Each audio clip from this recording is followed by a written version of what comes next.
The New Republic and the Mon Calamari aren't really known for having super powerful ships. That award tends to go towards Imperial designed vessels. But in today's video, we'll be looking at the top 6 strongest New Republic ships that you can play in Thrawn's Revenge. Alongside this, we'll also showcase some of the smaller ships that didn't make the cut. This includes the MC-30C frigate, the Dauntless heavy cruiser, and even more surprisingly so, the Nebula Star Destroyer. We'll get into why that is the case later on in the video. Whilst this isn't the entire lineup, we'll be focusing on ships stronger than the MC-80 Home 1 and onwards, as well as a sneak peek at what ships you didn't expect that will have made this list. We'll be focusing on every single aspect of ships that we cover in this video. This includes a ship's hull and shields, the hard points it has, the weaponry it has, and how many squadrons it can generate, as well as pit them against an ISD or two just to show how powerful they actually are. But my question for you guys today is, what ships do you think will have made the list? Put your 6 entries in the list in the comments down below, and then write down how accurate you were after you watched this video. Make sure to keep your answers within Thrawn's Revenge 3.1, but with the intro out of the way, let's dive into the strongest New Republic ships in Thrawn's Revenge. First up is the MC-90 Star Cruiser. Unlike most Mon Calamari ships that are built with defense first, the MC-90 was designed purely as a warship with a focus on heavy weapons. The reasons for this is because the Mon Cala wanted to develop a compact-sized, weapon-focused vessel that could go head-to-head with an Imperial Star Destroyer. Despite its focus on weaponry, the ship still carries high defensive capabilities on par with the MC-80B. And here the MC-90 absolutely shines on head-to-head with an ISD-1, with the ISD-1 barely hitting half of the MC-90's shields. This is because the MC-90 has a lower hull than the standard ISD, but much higher shields, with the stats coming in at 7,500 hull and 9,000 shields. Its 8 medium turbo lasers, 3 heavy ion cannons, and 2 proton torpedoes make for a lot of damage when it comes to stripping down an enemy's shields and then pummeling its hardpoints with proton torpedoes. Whilst these weaponry hardpoints don't sound like a lot, heavy ion cannons are extremely effective and quite rare on ships of this size. Means the enemies that you're sensibly going against with this ship won't have their shields survive very long with this type of iron weaponry, and once the shields are down, the 2 proton torpedoes will do more than enough damage to their hardpoints. In terms of its hangar bays, it only generates about 3 squadrons at a time, whilst only being able to replenish 3 squadrons thereafter. This is quite standard for a ship of this size, it's nothing special, but if you're going to go against multiple capital ships, it's probably best to bring more fighters with you. So for these reasons alone, the MC-90 comes in at number 6.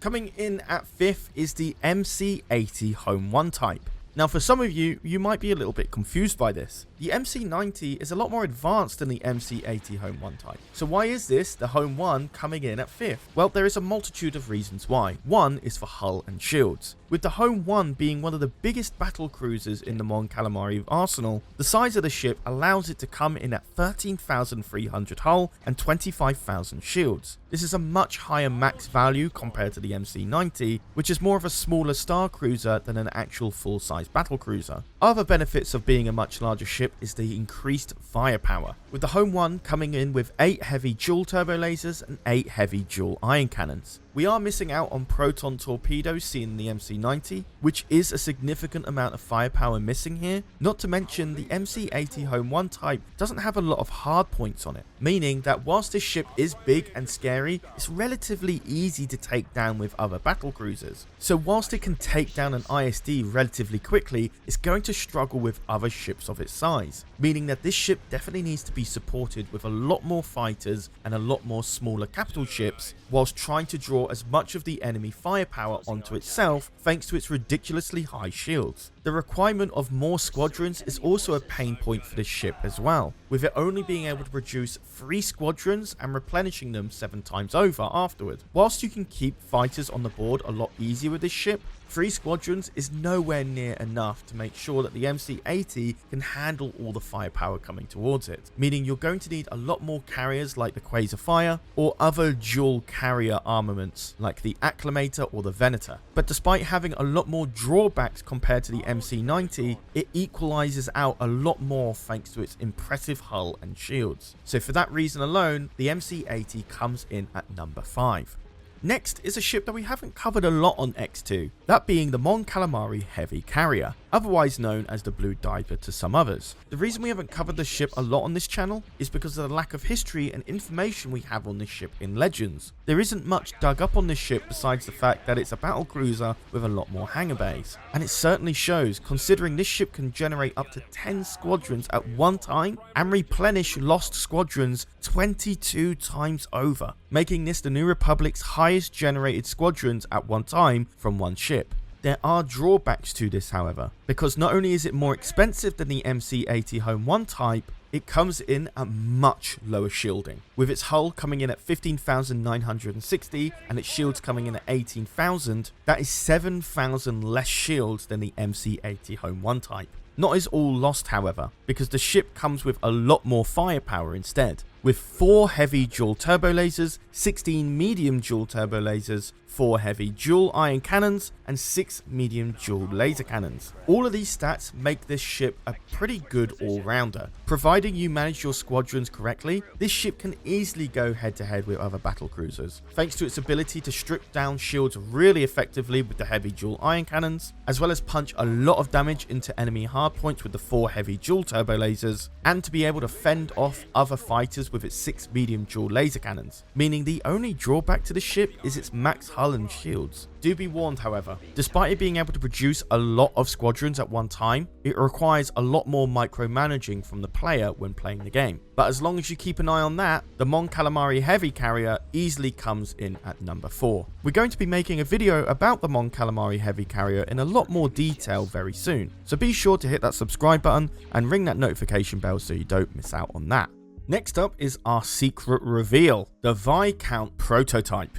Now, we've hardly covered this ship on EcksToo, much like the Blue Diver, but essentially the Viscount prototype is a scaled down proof of concept battlecruiser made before the New Republic would eventually approve a full scale Viscount Star Defender. It's almost identical in shape and design, but significantly less powerful, and as a result brings it much closer in line with other Mon Calamari battlecruisers. And despite it being in the lineage of the Viscount, it still isn't the strongest battlecruiser. That'll come a bit later on. The Viscount prototype comes in at 22,990 hull and 24,000 shields. It's able to produce 3 squadrons at one time and replenish them 6 times over, and it comes equipped with 12 heavy turbo lasers, 12 medium turbo lasers, 3 heavy ion cannons, 6 heavy laser cannons, and 2 assault concussion missiles. Despite the Viscount prototype being a very impressive ship, there is unfortunately quite a few drawbacks to it, and because of this it got pushed down an entire position where another battlecruiser that shall not be named defeated it. We'll show that battlecruiser a bit later on.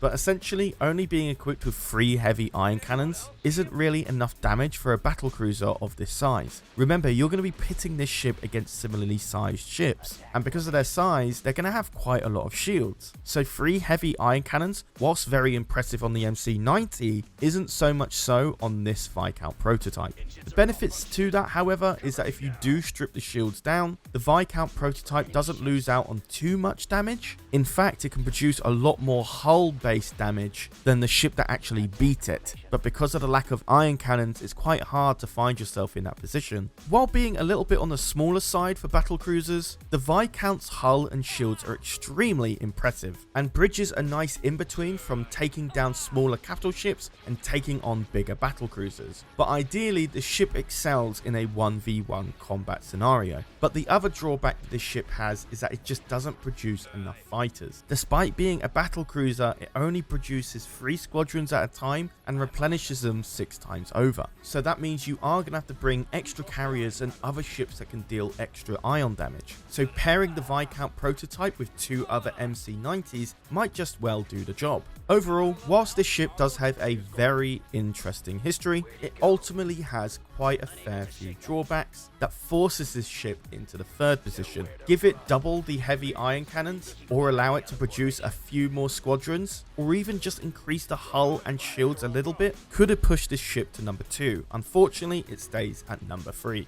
Next up is the Mediator. Now we have done a video covering the Mediator in a lot more detail, so if you want to check out that video, it will be in the top right corner info card right now, or for mobile users in the pinned comment down below. So what makes the Mediator special? Well, to put it short, it's officially the New Republic's strongest battlecruiser they've ever made. First seen in the new Jedi Order books, this ship was created as a response after the Black Fleet crisis, leading on to be extremely effective during the Yuzhong-Vong War. And very much so, because the power on this battlecruiser is astounding, coming in at 28,875 hull and 30,000 shields. The Mediator blasts through other ships with 3 ultra heavy turbo lasers, 12 heavy dual turbo lasers, 12 medium dual turbo lasers, 12 heavy dual ion cannons, and 12 medium dual ion cannons. I can't stress enough how much power this is. So much so that providing it got a little bit more help from extra fighters, this ship could go toe to toe with a Bellator Super Star Destroyer. Yes, you heard me right, a battlecruiser against a Super Star Destroyer. It could barely just eke out a win. And the reason it needs extra help is because it can only produce 4 squadrons at once and replenish them 4 times over, meaning it is going to suffer if it has to go against multiple smaller enemy capital ships, which is more likely going to be able to spawn a lot more fighters than the Mediator can. And believe it or not, fighters can determine a win or a loss when battlecruisers go against other battlecruisers. However, the one thing that definitely stands out for the Mediator is that it has a ton of hull and shields for its size. It's quite uncommon to see a ship of this size with this much shields. Not to mention, this is probably the one battlecruiser that has the most firepower of them all. I can't stress enough how powerful 12 heavy dual ion cannons are, and it's one of the biggest advantages it has against a Bellator Super Star Destroyer. The drawback to it, however, is once you strip the enemy's shields, the Mediator's total damage output is essentially halved. Its 12 heavy and 12 medium dual ion cannons become essentially useless, which is why this battlecruiser tends to be a lot more successful going against multiple smaller ships, because it can spread those ion cannons to other ships when it's needed. Either way, the Mediator is such an interesting ship, and why we had to make a video on it, and with hardly any drawbacks is why it comes in at number 2. And finally, the New Republic's strongest ship, the Viscount. Much like the MC-90 was built to take on other Star Destroyers, the Viscount was built to take on other Super Star Destroyers. Seen by Admiral Ackbar as one of the greatest threats from the New Republic forces, the Viscount was one of the largest and strongest starship classes ever constructed by the New Republic. Whilst its length is a little bit shorter than the extremely long Executive Super Star Destroyer, it makes up for it in height and weight. And thanks to superior Mon Calamari engineering, the Viscount has the highest hull and shields for any ship in Thrawn's Revenge 3.1, with its hull coming in at a staggering 100,200 and its shields at 90,000, and its firepower coming in at an astronomical 50 heavy turbo lasers, 50 medium turbo lasers, 30 heavy dual ion cannons, 20 light quad laser cannons, and 10 assault concussion missiles. And with this firepower, it can shred Executive Super Star Destroyers with ease. And when going against an Eclipse Super Star Destroyer, providing the ship is unable to pull off its super laser, it'll be able to shred those as well. Ironically, the Super Star Defender is able to take on almost every single Super Star Destroyer. The only drawbacks to this ship is how expensive it is and how it can only produce 6 squadrons at a time but can replenish them 30 times over. Either way, thanks to the shape of the Viscount, it can utilize most of its weaponry hardpoints most of the time. Besides the Eclipse 1 and 2 Super Star Destroyers, there isn't really anything out there that can take on the Viscount. And whilst the Empire is mostly known for its powerful ships, the New Republic sweeps in and takes the crown. Because who needs super weapons when you have astronomical amounts of constant standard firepower? Either way, that's just my opinion, and it is obviously why the Viscount comes in at number 1.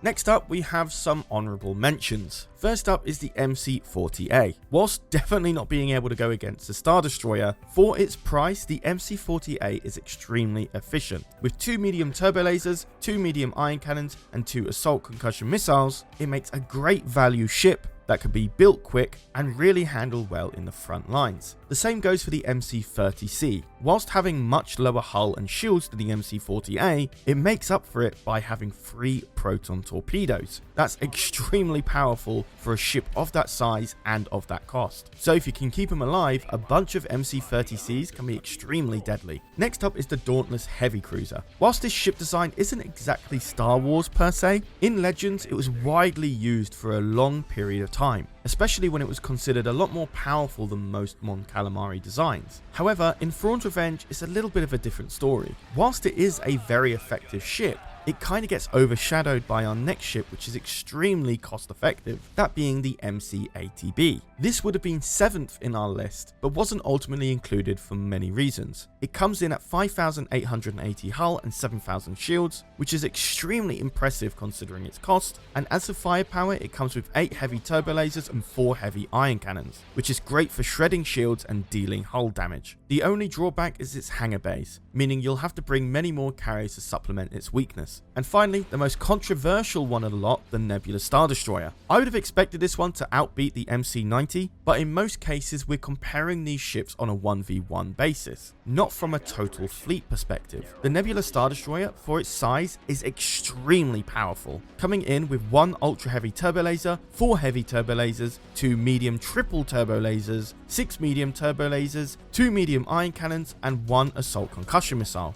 That is extremely impressive. The only drawback is its hull and shields, which come in at 4,194 and 6,000. This is significantly less than an Imperial Star Destroyer 1 and 2, meaning that whilst in Legends the Nebula Star Destroyer is supposed to go head to head with an ISD 1 or 2, it requires a fleet to defend it so it can flank effectively. So the gameplay does differ than what most people expect from the Nebula Star Destroyer. As long as you've got enough in terms of frontlining and fighters, the Nebula Star Destroyer can do enormous amounts of damage quickly. But that pretty much wraps up our honourable mentions, and actually wraps up today's video. So what are your thoughts on this list? Did you get them all right, and most importantly in order, and do you actually agree with this list? Let me hear your answers to the question of the day as well as your thoughts on this list. I'm always curious to hear your feedback. But besides that guys, I've been Charlie, you've been watching EcksToo, and I'll see you in the next video. Take care guys.